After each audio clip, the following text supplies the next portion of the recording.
Assalamualaikum warahmatullahi wabarakatuh. Bertemu lagi dengan saya Rizyan Nugraha di podcast Success Entrepreneur Family. Alhamdulillah kali ini teman-teman, saya nggak sendiri. Saya ditemani dengan Kang Randy. Halo Kang Ren. Halo. Selamat sore ya.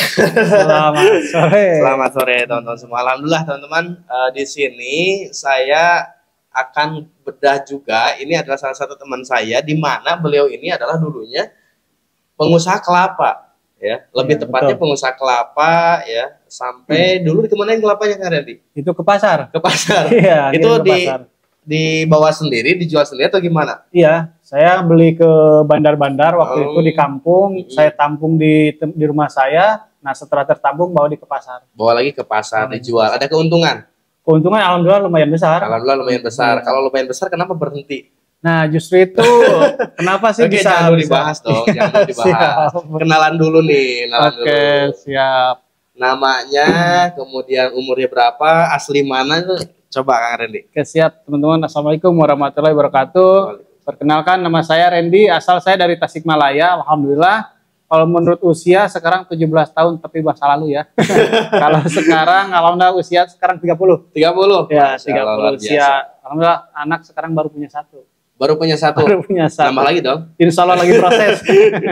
Kan ada produknya dari perusahaan kita dong. Nah, itu luar biasanya produk-produk PTBS. Mantap. Oke teman-teman, tadi lanjut Kang Randy. Tadi bawa kelapa dari petani-petani, dari bandar-bandar dikumpulin ke Kang Randy. Kang Randy jual sendiri ke pasar. Iya, betul. Kan keuntungannya besar tuh. Iya. Ya. Nah teman-teman, kita akan cari ilmunya nih.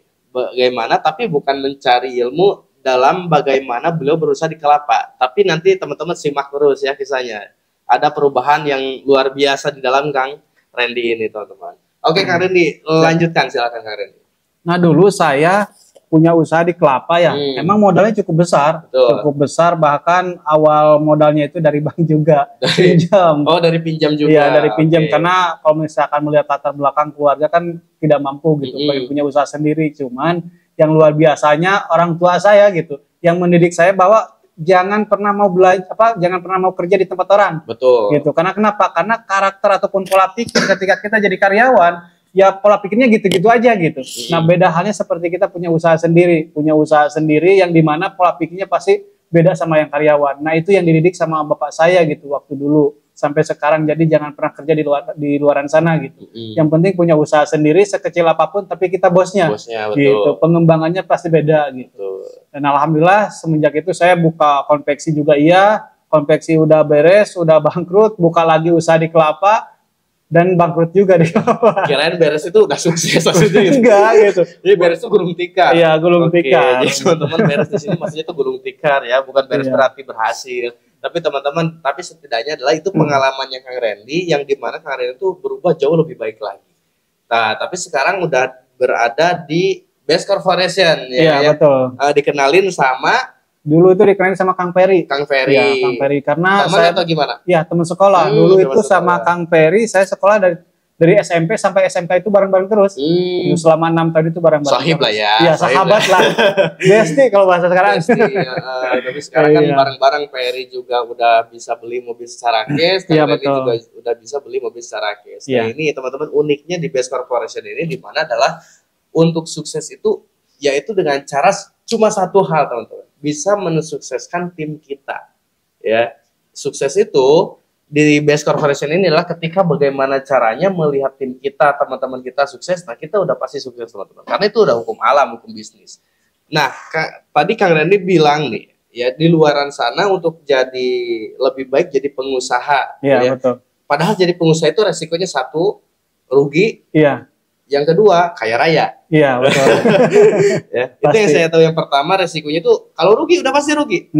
Yang kedua resikonya kaya raya. Iya. Tapi kalau misalkan kita usahanya itu belum tepat, kendaraannya belum tepat, berarti kita ambil risiko yang pertama, udah pasti rugi. Iya. Karena Kang Randy udah paham itu, akhirnya Kang Randy mau memutuskan untuk jadi pengusaha kelapa dulu ya, walaupun sekarang udah enggak itu. Atau masih? Enggak sekarang. Oh, udah enggak. Totalitas di bisnis ini. Total enggak di kelapa lagi enggak? Enggak jalan. Enggak ada yang lanjutin enggak? Ya, karena mau lanjutin gimana? Karena bangkrut juga. Karena bangkrut. Iya, kan udah ada modal dari sini. Nah justru itu kalau sekarang lebih enak jalankan bisnis ini. Oh gitu. Iya, beda sama yang dulu. Oke, ceritain dong enaknya tuh kayak gimana sih menurut Kang Randy sendiri gitu. Kalau dulu kan gini ya, waktu saya di kelapa itu bangun pagi langsung ke kebun, nyari barang ataupun kelapa ya ke bandar-bandar keliling, sorenya udah terkumpul, baru malamnya berangkat. Setiap hari kayak gitu terus, pagi bangun ngumpulin barang, malamnya berangkat ke pasar. Setiap hari kayak gitu, jarang kumpul sama keluarga gitu. Jarang kumpul sama keluarga, sekalipun uang ada tapi waktu sedikit sama keluarga. Mantap. Gitu. Tapi pas saya pelajari di bisnis ini yang saya rasakan sekarang, justru sekarang itu kebalikannya gitu. Nah kebalikannya kenapa? Karena kita punya bebas waktu, mau sampai kapanpun juga sama keluarga bebas. Mau liburan Senin sampai Senin pun aman. Iya betul, aman banget gitu. Karena di bisnis ini bisa dijalankan di mana saja. Di mana saja, keadaannya apa saja pun bisa. Iya betul. Oke Karen, tadi banyak pengusaha di luar sana bilang nih, untuk jadi pengusaha itu liburnya kita tentukan sendiri. Kemudian resikonya emang besar, tapi resikonya adalah kaya gitu kan. Kalau kita sih dibilang kaya belum ya. Kita masih satu langkah yang mudah-mudahan teman-teman yang nonton video ini bisa lebih sukses juga dibanding kita. Saya doakan yang terbaik buat teman-teman semua. Jadi gini Karen, banyak yang salah tanggap itu adalah ketika di luar sana itu pengusaha-pengusaha di luar sana itu freedom finansial, pengennya gitu kan, pengen langsung instan. Orang-orang yang baru belajar pengusaha maksudnya itu kan, pengen langsung freedom finansial. Artinya adalah kebebasan dalam keuangan itu mereka tidak memikirkan keuangan. Mereka pengennya itu uang itu ngalir ke rekening sendiri. Yang kedua, pengen bebas waktu, bebas liburan, gitu kan. Pengen setiap hari itu hari Minggu aja terus. Gak ada Senin. Dalam artian untuk baru-baru pengusaha itu, pada ini Kang Randy ini udah merasakan loh teman-teman. Udah merasakan di mana ketika beliau tuh punya waktunya jarang, kumpul keluarganya jarang, freedom finansialnya belum gitu kan. Nah tapi Kang Randy sekarang memutuskan di Best Corporation ini. Sampai sekarang Kang Randy ini kan udah bisa beli mobil nih kan. Betul. Nah Kang Randy sendiri apa sih rahasia Kang Randy? Boleh dong buka-bukaan? Boleh. Tapi kalau buka-bukaan bukan rahasia dong. Gak apa-apa. Boleh gak apa-apa, santuy. Jadi rahasia Kang Randy jalani bisnis Best Corporation ini itu apa sih? Apakah jalannya online atau offline atau entah apa itu? Gimana sih menurut Kang Randy sendiri? Kalau saya waktu pertama dikenalkan bisnis ini sebenarnya kebingungan. Kebingungannya kenapa? Yang biasanya hidup di jalanan gitu ya, sekarang diinformasikan bisnis ini, ya kan itu perbedaannya sangat besar banget gitu. Antara hidup di jalanan sama di bisnis ini gitu. Untuk menyesuaikannya itu butuh waktu juga gitu. Cuman pas saya pelajari, ternyata di bisnis ini lebih mudah gitu. Kenapa bisa dibilang lebih mudahnya? Karena saya dulu waktu di kelapa nggak ada guru. Gak ada guru, gak ada mentor. Otodidak.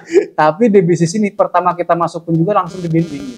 Langsung dibimbing, langsung dimentorin. Cuman yang jadi yang jadi pahitnya saya waktu itu, waktu pertama gabung kan gak ada modal ya, gak punya modal karena lagi minus juga sampai 90 juta waktu itu.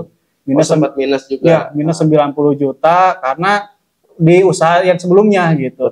Nah pertama dikenalkan bisnis ini tuh mau gabung aja bingung. Gitu, bingung nggak ada modal. Iya, untuk makan pun juga bingung, untuk sama anak sama istri. Terus cara dapat modalnya kayak gimana? Nah dulu saya mau dapat modal itu mau pinjam ke teman, ke saudara ataupun ke keluarga itu nggak ada yang ngasih. Nggak ada yang ngasih. Muka kita muka pembohong atau gimana gitu? Ya mungkin ya karena nggak percaya juga gitu. Muka orang nggak kaya gitu kan? Iya, karena orang lagi minus gitu ya, mau minjem juga gimana nanti untuk bayarnya. Gitu. Yang ada malah ada logika manusia aja. Iya betul seperti itu. Malah banyak yang menghina. Tapi dapat. Alhamdulillah waktu itu memaksakan diri sebetulnya. Memaksakan diri yang dimana karena saya gini. Kalau misalkan saya nggak memaksakan mau dari mana lagi? Padahal yang namanya seorang anak yang namanya seorang anak itu kan harus membahagiakan orang tua. Tapi kenapa saya sekarang udah dewasa seperti ini malah menyusahkan gitu? Tapi saya berpikirnya gini, gak apa-apa lah. Sekarang saya yang terakhir untuk menyusahkan orang tua saya. Makanya memberanikan diri untuk minjem ke orang tua untuk bergabung di bisnis ini. Cuman ya orang tua pun juga malah malah nggak punya uang juga. Nggak punya uang. Yang dilakukan orang tua minjem lagi minjem lagi ke orang lain. Emang sih justru yang lebih pahitnya tuh kayak gini, saya menyaksikan sendiri gitu Kang ya, waktu orang tua minjem ke temennya justru bukan hanya saya aja yang dihina, tapi orang tua saya pun juga dihina sama orang lain gitu. Lihat juga sama melihat di depan mata kepala sendiri gitu. Nah disitulah saya menjadikan masalah, kenapa sih saya jadi seorang anak malah seperti ini gitu, malah melihat orang tua saya dihina gitu. Dan di situ saya merasa sakit hati, tapi ya mudah-mudahan dengan wasilah bisnis ini saya bisa merubah kehidupan keluarga saya, dan alhamdulillah ada salah satu teman gitu, salah satu teman orang tua yang bisa percaya untuk bisa memberikan modalnya. Masya Allah, waktu itu. Luar biasa. Akhirnya dapat dan bisa bergabung. Iya. Oke. Seperti itu. Ada nggak kendala di mana ketika Kang Randy itu awal-awal mengerjakan bisnis ini? Karena saya yakin nih di bidang usaha apapun, mau usaha di luar apapun, yang namanya kendala pasti ada dong. Ya betul. Kalau masalah kendala sih sebetulnya banyak ya, bahkan banyak. Salah satunya aja yang paling sulit. Yang paling sulit justru gini lah. Yang namanya udah berkeluarga ya, punya anak, punya istri, terus ada orang tua juga. Nah, sedangkan saya baru bergabung di bisnis ini, jangankan bonus gitu, jangankan penghasilan, tapi yang saya rasain untuk persentase aja saya belum bisa. Gitu, belum bisa. Cara promosi saya belum paham. Nah, sedangkan anak istri harus memberikan nafkah. Betul. Nah, di situ saya sempat down juga gitu, sempat down. Saya tuh harus kayak gimana sih? Tapi ya alhamdulillah karena di sini ada mentor gitu. Luar biasanya di sini tuh selalu memotivasi kita gitu, selalu membimbing kita. Nah, karena saya ngikutin arahan mentor, saya ikutin pembelajarannya.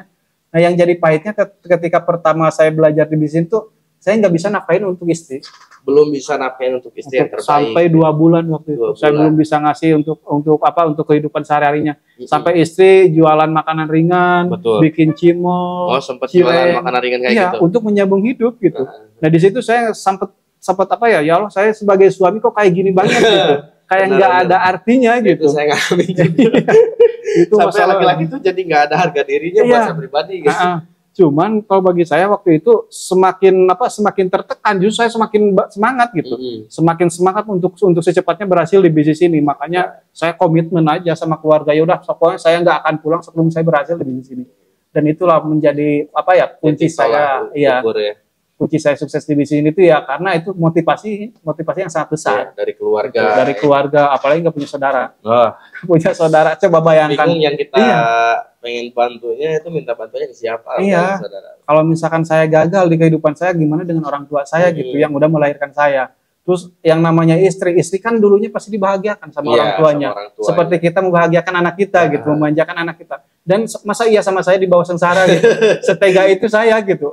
Saya membayangkannya gini, gimana kalau anak saya nanti dinikahin sama orang lain digituin gitu sama suaminya. Saya nggak tega, makanya saya habis-habisan jalankan bisnis ini untuk memberikan yang terbaik buat keluarga. Biasa, teman-teman. Jadi tidak ada suatu keputusan yang sia-sia ketika kita berada di titik terendah. Tetapi ketika kita berada di titik terendah itu yang seperti Kang Randy lakukan, justru makin semangat gitu ya. Semakin ditekan, semakin ingin loncat lebih tinggi lagi, jauh yang lebih baik lagi. Oke teman-teman, pasti ini Kang Randy ada satu magic moment di mana ketika Kang Randy itu punya tim yang besar, punya tim yang running, itu hal yang dilakukan Kang Randy itu apa sih sebenarnya?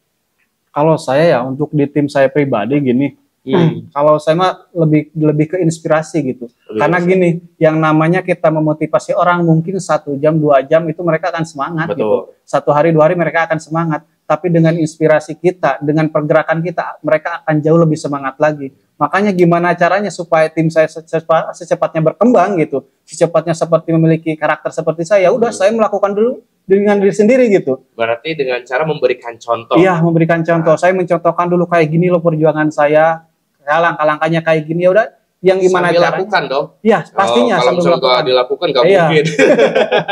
Sambil melakukan gitu. Bahkan sampai sekarang pun kayak gitu. Meskipun udah merasakan ya bonusnya mobil bisa liburan ke beberapa negara, tapi saya jam 2 jam 3 pagi masih presentasi. Gitu. Padahal kemarin kita jalan-jalan bareng ya. Iya betul, jalan bareng. Karena apa ya? Ya karena bagi saya mereka itu butuh inspirasi dari kita gitu. Jangan hanya sekedar motivasi. Betul. Karena kebanyakan orang kan hanya sekedar motivasi aja. Tapi kalau saya mau kebalikannya, saya gimana cara menginspirasi mereka supaya mereka juga merasakan apa yang saya rasakan. Banyak lakukan karena kita sebagai mentornya adalah kita sebagai pongkolnya. Iya, betul. Tim yang kita didik, anak-anak yang kita didik itu tergantung pongkol dari tim tersebut. Kalau pongkolnya running, tim akan running. Kalau kepalanya lari, nggak mungkin ekornya mundur kan? Pasti lari semua, teman-teman. Iya, betul. Oke, baik. Terima kasih Kang Randy. Mungkin terakhir nih Kang Randy, ada pesan-kesan buat teman-teman semua yang nonton video ini, apalagi yang dari Tasik nih. Boleh teman-teman yang belum bergabung di bisnis ini, pengen dimentori sama Kang Randy. Kang Randy ini full 100%, hampir 100% itu menjalankannya secara online. Bagaimana cara dapat uang di bisnis based corporation ini hanya cukup dari rumah saja, teman-teman. Boleh Kang Randy kesan pesannya buat teman-teman yang lain? Oke, siap. Buat teman-teman semua yang melihat video ini, kalau misalkan teman-teman semua pengen secepatnya berkembang di bisnis ini ataupun pengen merasakan bonus ataupun penghasilan di bisnis ini, yang paling penting gini, yang saya tanamkan kepada diri saya, milikilah motivasi besar, teman-teman. Motivasi besar yang dimana kita akan merubah kehidupan kita gitu. Karena kenapa? Karena motivasi ini itu adalah seperti bensinnya gitu. Kalau di kendaraan itu seperti bensinnya. Milikilah motivasi besar dan impian yang sangat besar. Dan yang paling pentingnya itu adalah keyakinan kita. Karena kenapa? Tanpa keyakinan motivasi itu nggak akan bisa terwujud gitu. Tapi insya Allah dengan keyakinan itu teman-teman semua akan bisa mewujudkannya. Dan kalau misalkan teman-teman semua pengen berhasil di bisnis ini, karena kalau menurut saya pribadi ya nggak ada orang hebat gitu, nggak ada orang yang jago, yang ada hanyalah orang yang konsisten dan istiqomah untuk melakukannya. Karena saya pribadi pun juga bisa bisa jadi seperti sekarang itu ya karena melakukan secara konsisten berulang-ulang gitu. Dan alhamdulillah karena motivasi itulah, karena impianlah saya bisa berada di titik seperti saat ini. Jadi buat teman-teman semua, ketika teman-teman dengan keadaan yang sekarang, jangan fokus ke keadaan saat ini, tapi fokuslah ke depan. Gitu. Karena kenapa? Karena keadaan saat ini itu adalah keputusan teman-teman di masa lalu gitu. Cuman mau seperti apa teman-teman di masa yang akan datang, itu tergantung apa yang diupayakan saat ini. Jadi buat teman-teman semua, fokus sama impiannya, milikilah motivasi besar dan impian yang sangat besar, dan milikilah keyakinan yang sangat kuat, maka insya Allah teman-teman jadi bukti selanjutnya. Mantap. Terima kasih Kang Randy atas waktunya. Sama-sama. Dan semoga buat teman-teman yang lihat video ini menjadi sebuah pahala untuk kita semua. Amin. Karena mungkin di luar sana banyak yang terinspirasi dari mungkin dari konten ini, dari kisah Kang Randy ini sampai akhirnya bisa merubah kehidupan, itu menjadi pahala insya Allah. Amin. Oke, terima kasih Kang Randy sekali lagi. Mohon maaf nggak ada jamuan gitu. Mohon maaf atas disita waktunya sebentar. Dan mungkin buat teman-teman, terima kasih yang nonton videonya. Terima kasih buat semuanya. Assalamualaikum warahmatullahi wabarakatuh. Saya Disana Nugraha. Saya Randy Apriandi. Keberkah. Noriba.